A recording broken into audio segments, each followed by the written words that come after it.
আব্দুল উজ্জা ভালো করিয়া হাঁটতে পারে না। গিয়া দেখে মসজিদের নববীর ভিতরে ফজরের আজান হইতেছে। আব্দুল উজ্জা কোনো মতে গিয়া মসজিদে নববীর সামনে দাঁড়াইছে। দাঁড়াইয়ে দাঁড়াইয়ে অপেক্ষা করে কখন আমার নবী আসবে। আমি আব্দুল উজ্জা আমার মায়ার নবীর চেহারা কখন দেখবো। অপেক্ষা করতে করতে দেখে আমার নবী হুজরাত থেকে নামাজের জন্য বাহির হইছে। আব্দুল উজ্জা দৌড় দিয়ে আমার নবীর পাওটা জড়াইয়ে ধরছে। আল্লাহ গিয়া বলে, ও পয়গম্বর, আমার তো দুনিয়ায় বাবা নাই,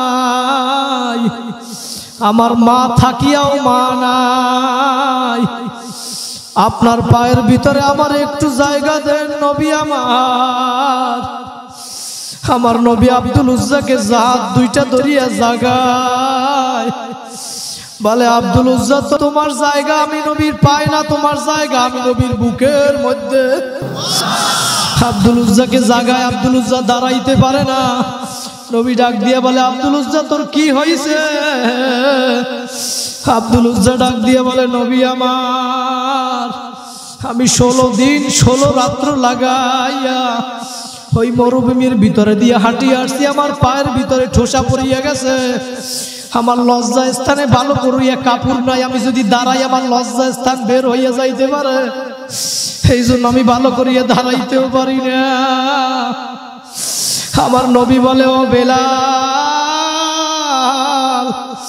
যাও যাও তুমি ঘরের ভিতর থেকে আমি নবীর জুতা নিয়ে আব্দুল উজ্জার পায়ে পরাইয়া দাও। আল্লাহু আকবার। বলে, যাও বেলাল, আমার নবীর আমার টুপি আনিয়া বেলাল আব্দুল উজ্জার মাথায় পরাইয়া দাও, আমি নবীর জামা আনিয়া আব্দুল উজ্জার গায়ে পরাইয়া দাও। জোরে বলেন সুবহানাল্লাহ।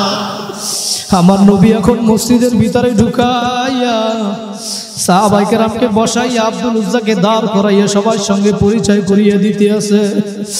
বলে, তোমরা দেখো, ওর নাম হইল আব্দুল উজ্জা ছিল, কিন্তু আজকে থেকে ও আমাকে বলছিল ওই মক্কায় বসিয়া যে নবী আমার একটা সুন্দর নাম রেখিয়ে দেন, কিন্তু তখন ও ছোট ছিল, আমি ওর নাম রাখতে পারি না। আজকে ও আমার ভালোবাসায় আমার কাছে চলিয়ে আসছে, আজকে থেকে আমি ওর নাম রাখিয়ে দিলাম আব্দুল্লাহ। আল্লাহ তার নাম রাখিয়ে দিল আব্দুল্লাহ, সবার সঙ্গে পরিচয় করাইয়া দিল। ভাইরা, আমার নবীকে কিভাবে সাহাবায়ে কেরাম ভালোবাসছে।